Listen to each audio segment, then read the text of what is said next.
जोहार झारखंड, जय हिंद, वंदे मातरम। याद होगा जब मीडिया मुझसे सवाल करती है कि अगर आप लोग के साथी चुनाव लड़ेंगे तो उनकी योग्यता क्या होगी। पढ़ा लिखा तो सब कोई चाहता है, ग्रेड होना चाहिए, मास्टर डिग्री होना चाहिए, पीएचडी होना चाहिए। लेकिन मैं बार बार और एक उदाहरण देता हूँ कि ग्रेजुएट तो होगा ही, पढ़ा लिखा तो होगा ही, कानून को जानने वाला तो होगा ही, लेकिन हिम्मत वाला होना चाहिए, जिगरा वाला होना चाहिए। ये बात मैं क्यों कहता हूँ? क्योंकि मैं अभी जहाँ बैठा हूँ इस पर विधायक सांसद बात करने से डरते हैं, इस पर पुलिस प्रशासन भी बात करने से डरते हैं। मैं झरिया के आसपास निकट भौरा एक क्षेत्र है जहाँ कोल माइंस के कारण जाना जाता है। मैं बिल्कुल कोयले के खदान के ऊपर बैठा हूँ। लगभग कोयले का जो तल है जहाँ से कोयला की निकासी हो रही है उससे लगभग 500 फीट के ऊपर बैठा हूँ। आप वीडियो में देख सकते हैं। यहाँ क्यों आया हूँ ये तो सभी जानते हैं, और मैं अक्सर कहूँगा कि आखिर कोलियरी क्षेत्र में रहकर कोयले पर कब तक आप नहीं बोलेंगे। अगर आप नहीं बोलेंगे तो सोच लीजिए आपके पढ़े लिखे होने का कोई मतलब नहीं है। यानी कोयले की काली सच्चाई जो दुर्दशा है उस पर आपको बोलना होगा, और आज मुझे लगता है इस पर बात करनी चाहिए। यहाँ हम आए हैं, ग्रामीण धरने पर बैठे हैं।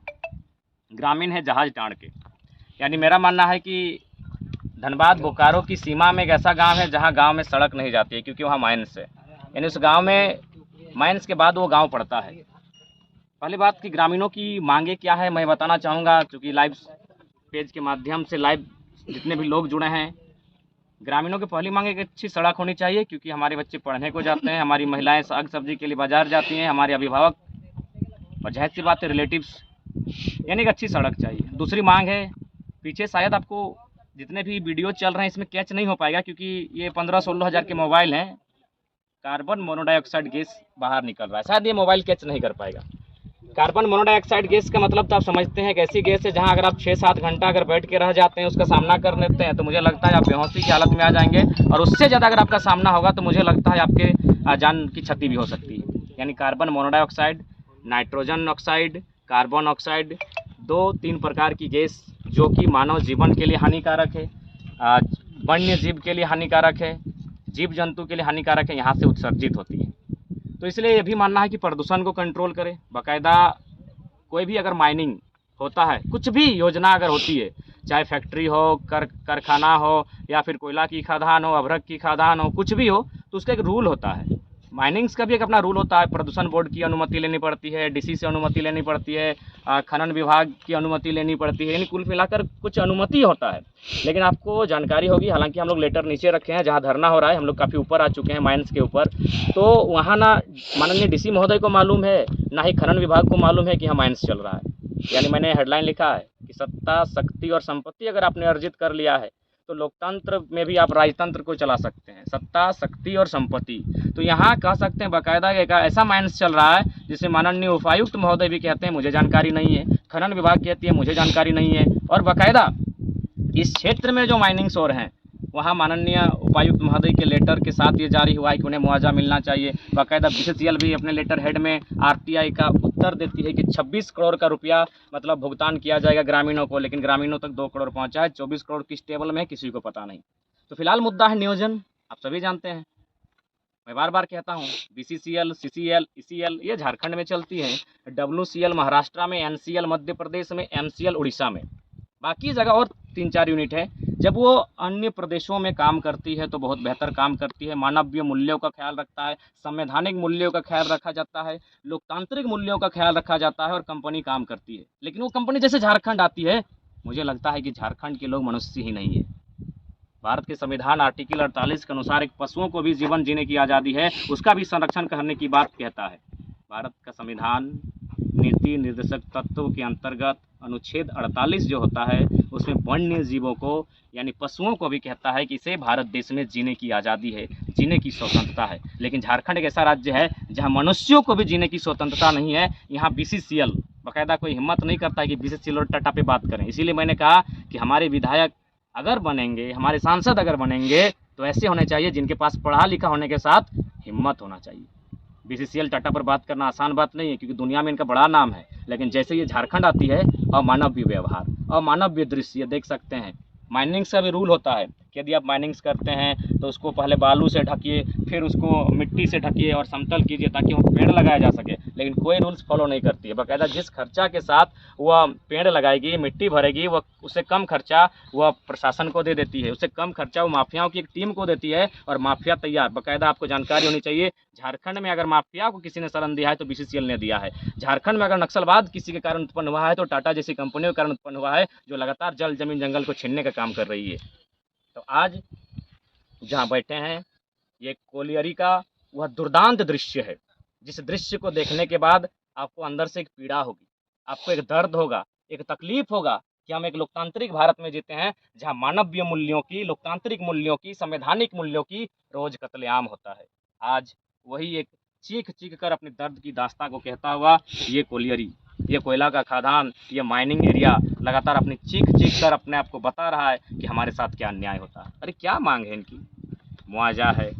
जो कोयला का खदान अरबों रुपए का टर्नओवर देता है, जो खरबों रुपए का टर्नओवर देता है, एक मामूली सी नौकरी, प्रदूषण कंट्रोल करना, एक छोटी सी सड़क, एक छोटा सा नियोजन, चंद एक मुट्ठे में अट जाए उतने धनराशि की मुआवजा। मतलब क्या? एक मुट्ठे में हट जाए। आपका पास तो इतना है कि एक खदान में नहीं हटेगा, उतना पैसा आप कमाते हैं। आप अगर पैसों को डंप कर देंगे तो इतना हो जाएगा, लेकिन जिनकी ज़मीनें हैं उनको लाठियाँ, अभी बम बारूद। और आज मैं बाकायदा आपको कहना चाहूँगा, कानों कान ये खबर मिली है कि ग्रामीण जो नीचे बैठे हैं इनके पास है बांस की लकड़ियाँ हैं जो अपनी सुरक्षा में रखे हैं, जो सच्चाई उसको कहेंगे। लेकिन अगले जो है माफिया हैं उनके पास आधुनिक बम है, आधुनिक हथियार हैं। और लोकतांत्रिक देश में जो कहती है कानून का डंडा बहुत दूर तक जाता है, कानून के हाथ बहुत लंबे हैं, कानून के सामने बमबारी होती है, लेकिन अब तक कोई FIR नहीं होता है। आज ऐसी घटना घटने की पूरी संभावना है, क्योंकि 8 दिन से माइंस बंद है और जानते हैं कि माइंस बंद होना यानी कितना माने झटका लगता है। अरे झटका लगे तो लगे, हमारे जीवन का सवाल है। हमारे पूर्वजों की रहती ज़मीन जहाँ कभी फसलें उगाते थे, जहाँ कभी हरे हरे मैदान हुआ करते थे, इसको काले हीरे के कारण प्रदूषण में और मौत के खंडहर के रूप में आपने तब्दील किया है। इसलिए हमारी जो मांगे हैं उस मांगों को लेकर बैठे हैं। लेकिन आज पूरे भारत को बाकायदा हम जमशेदपुर में जब एक इंटरव्यू दे रहे थे चैनल में, तो उन्होंने कहा कि आप तो दिल्ली में बात रखने की बात करते हैं, यहाँ जमशेदपुर के टाउन तक विस्थापितों की आवाज़ नहीं पहुँच पाती है। यानी हम एक ऐसी व्यवस्था में जी रहे हैं और झारखंड को ऐसा दरकिनार किया जाता है कि एक प्रेम कहानी नेशनल न्यूज़ बन जाती है, एक SDM कोई लड़की थी वो नेशनल न्यूज़ बन जाती है, एक ऐसी ऐसी कहानियाँ नेशनल न्यूज़ बन जाती हैं, लेकिन हमारी चित्कार, हमारी तकलीफ़ों को सुनने वाला कोई नहीं। ये बाकायदा चैनल वाले बोल रहे हैं कि जमशेदपुर की छोटी छोटी घटनाएँ टाउन तक नहीं पहुँचती हैं। तो सोच सकते हैं कि कितनी गंभीर स्थिति में हम हैं, क्या अन्याय हमारे स्टेट के साथ हो रहा है। यही कंपनियां जब दूसरे स्टेट में काम करती है बहुत सुंदर काम करती है, बहुत अच्छा उनका काम करने का तरीका होता है। ज़मीन अलॉटमेंट करने का तरीका, अलॉटमेंट किया गया ज़मीन में मकान, बाकायदा मकान बना कर देते हैं। यहाँ तो मकान तो छोड़िए, गांव का गांव बर्बाद हो चुका है। और बार बार जिक्र करते हैं दामोदर नदी का बायां साइड का किनारा, जहाँ जहाँ तक दामोदर नदी की धारा बही है वहाँ कोयला के खदान है। और उन कोयला के खदानों में जिनका एक बित्ता ज़मीन नहीं, जिनका 1 इंच ज़मीन नहीं गया है, आज वे लोग, वे माफिया आज वो करोड़ों नहीं अरबों का टर्नओवर करते हैं, आज अरबों की संपत्ति एकत्र करके बैठे हैं। और जिनका पुरखों का 4000 साल से खेती बाड़ी करने का इतिहास है, आज वो लोग दर बदर की ठोकरें खा रहे हैं। आज कार्बन मोनोडाइऑक्साइड के साये में जी रहे हैं, आज प्रदूषण, आज बीमारी और आज गरीबी तंगहाली के साये में जी रहे हैं। क्या लोकतंत्र की स्थापना इसीलिए हुई थी?